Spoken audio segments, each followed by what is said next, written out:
मरघट तक है तेरी कहानी, पग पग प्यारे। दंगल दंगल दंगल दंगल।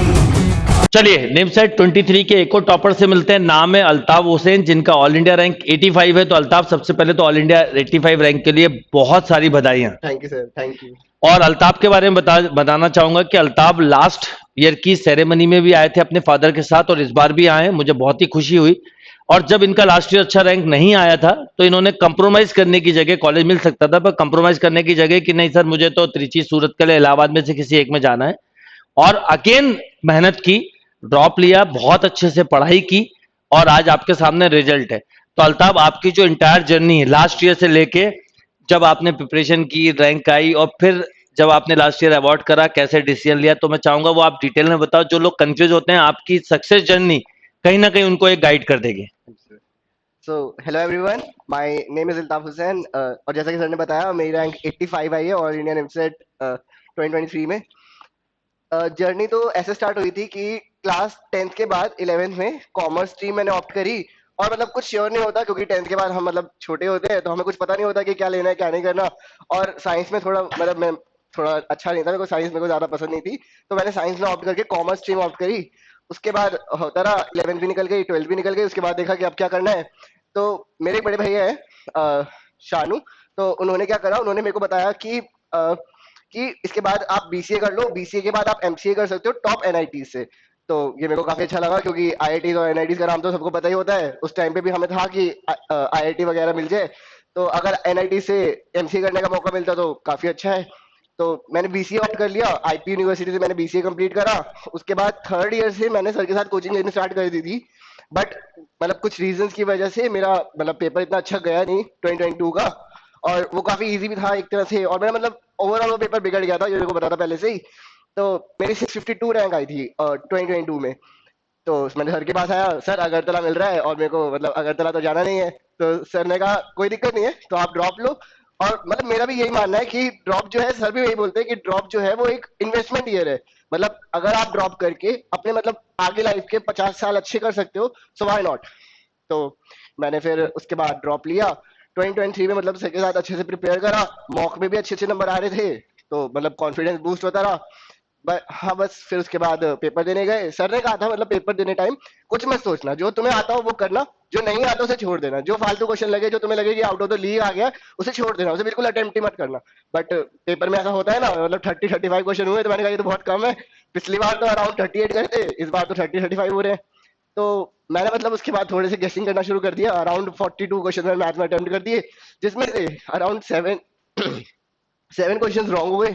और बस फिर उसके बाद रिजल्ट आया। मतलब थोड़ा तो टेंशन थी कि रिजल्ट अच्छा नहीं आएगा, बट मतलब सब अच्छा ही हुआ, रिजल्ट आया, 85 रैंक आई।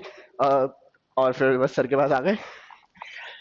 देखिए अल्ताफ ने जो बात बोली कि लास्ट ईयर अगरतला मिला था, अपग्रेड भी नहीं किया, इसने कहा कि नहीं सर अब मैं फिर से ड्रॉप लेता हूं, एनआईटी छोड़ा, आज एनआईटी के टॉप कॉलेज में जाने वाला है। और एक इंपॉर्टेंट बात आप सबको बोलूंगा जो अल्ताफ ने भी बोली, क्या होता है सब अच्छा कर रहा था ये, पर इसको लगा कि ऐसा ना पिछले साल जैसा स्कोर हाई हो जाए, इसलिए मैथ्स में थोड़ा अटेम्प्ट बढ़ा दिए, 42 तक कर दिए। 6-7 क्वेश्चन सोचिए गलत होना क्या होता है, 7 क्वेश्चन गलत होना मतलब 105 नंबर सीधा सीधा कम होना। पर उसके बाद भी देखिए 85 रैंक है, तो अगर वो नहीं होता तो आप समझ सकते क्या होता। तो आप सब बच्चे जो 24, 25, 26 में टारगेट कर रहे हैं, ये याद रखिए कि आपका बेस्ट वो है जो आपको आता है, आपका बेस्ट वो नहीं है जो आपको नहीं आता है। तो अल्ताफ, आपका जो 1 साल का ड्रॉप था, उस पूरे सीजन में आपने किस ढंग से अपनी स्टडी की, क्योंकि आप फ्री थे, घर पे पढ़ाई करते थे, तो आपने कैसे अपनी स्टडी की जब टेस्ट में स्कोर, क्योंकि मैंने इस बार हर लेवल पे पेपर बनाया था, तो अगर मान लो स्कोर डाउन हो रहा है तो उसको कैसे मैनेज किया? सर ने मॉक्स में ऐसा था कि कई बार इजी पेपर आए बहुत ज्यादा, और कई बार इतने हार्ड पेपर आते थे कि हमें लगता था ये तो मतलब मेंस या एडवांस के लेवल का है। तो सर ने हर लेवल के पेपर दिए, बिल्कुल ही मतलब सर ने अपनी तरफ से बेस्ट करवाया था। और मैं बस यही बोलना चाहूंगा कि अगर मान लीजिए वहां पर अगर आपको मॉक वाली फील आती है, जैसे कि यहाँ पे आप मॉक देते हैं, और अगर आपको लगता है कि आप जो पेपर दे रहे हो एग्जाम, उसमें भी अगर आपको मॉक वाली फील आए, तो आप अपना बेस्ट करके आओगे, ये बात तो श्योर है। मतलब लेकिन मेरे साथ ऐसा नहीं हुआ। मेरे साथ मतलब ऐसा होता था कि जब घर पे पेपर दे रहे हैं, तो कभी कभार मम्मी आ जाती है बीच में, कभी पापा आ जाते हैं, मम्मी खाना ले आती है कि ये खा लो, ये कर लो, वो कर लो। तो ये रहता था मतलब मॉक में, सर कितना मतलब मना करो लेकिन वो नहीं होता। तो बट ये हुआ नहीं, मतलब मेन पेपर में ऐसा नहीं कर पाए जैसा मॉक में फील आती है, थोड़ा सा मतलब डिफरेंट रहा।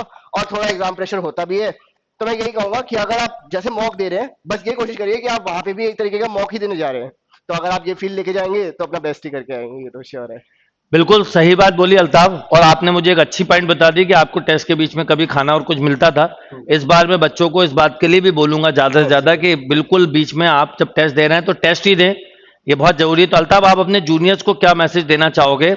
क्योंकि एक तो कॉलेज मिलने के बाद कॉलेज को छोड़ना बहुत मुश्किल होता है कि एनआईटी से हो सकता है आप अगर अपग्रेड करते तो आपको रायपुर या जमशेदपुर में कोई मिलता, रायपुर मिल सकता था, या एचयू तो मिल ही जाता, एचबीटीयू भी मिल जाता, आईपीयू का भी कॉलेज मिल जाता। तो एक तो वो डिसीजन स्ट्रांग होता लेना।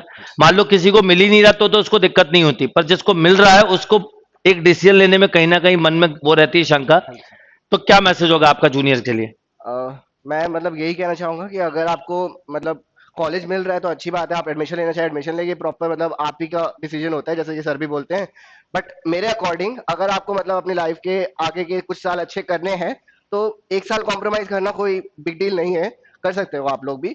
और सर का तो मोटिवेशन रहता ही है हर टाइम। सर मतलब क्लासेस के बीच में भी कई बार जब भी फ्री टाइम मिलता था तो सर पढ़ाने के अलावा भी बहुत सारा मोटिवेशन देते रहते थे, मतलब अलग अलग स्क्रीनशॉट लेके आते थे न्यूज वगैरह के। और जैसे कि सर ने मतलब काफी सारी स्टोरीज सुनाई है, बहुत सारी। और वो मतलब लाइफ लॉन्ग काम आएंगे, ऐसा नहीं है कि आपका मतलब एमसीए क्लियर हो गया तो बस यहीं तक था, ऐसा नहीं है। सर की स्टोरीज मतलब लाइफ लॉन्ग काम आएंगे आपके। तो मैं यही कहना चाहूंगा अगर आपको एक साल के थ्रू आपके लाइफ के आगे के साल अच्छे होते हैं तो कोई दिक्कत नहीं है, आप ड्रॉप लीजिए और अच्छे से मतलब अच्छे से प्रिपेयर करिए। बिल्कुल अच्छा बोला आपने अल्ताफ, और आपके क्योंकि पापा आए तो मैं चाहूंगा वो भी आए, क्योंकि लास्ट ईयर वो भी आए थे अवार्ड फंक्शन में। तो सर आप भी आइए, क्योंकि आपके बेटे ने इतनी अच्छी रैंक अचीव की, तो आप भी इस बधाई के पात्र हैं, क्योंकि आपने कहीं ना कहीं उसको काफी सपोर्ट किया। तो थैंक यू। आप कुछ बोलना चाहेंगे? जी सर, जी ज़रूर बोलना चाहेंगे। इम्पीटेस से जुड़ करके ऐसा फीलिंग होता है जैसे कि हम मतलब कि पढ़ाई के मामले में बहुत ही आसान तरीका मिल जाता है। सर तो इतने अच्छे हैं और सर की पढ़ाई के हिसाब से बच्चे ने बहुत अच्छे से पढ़ाई करी और मेहनत करी और आज इसको 83 रैंक मिली है।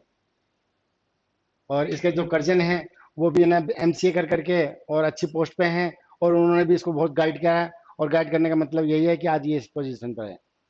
और चलिए, सर बहुत बहुत आपने बधाई आपको। जी sir, thank you. Okay sir.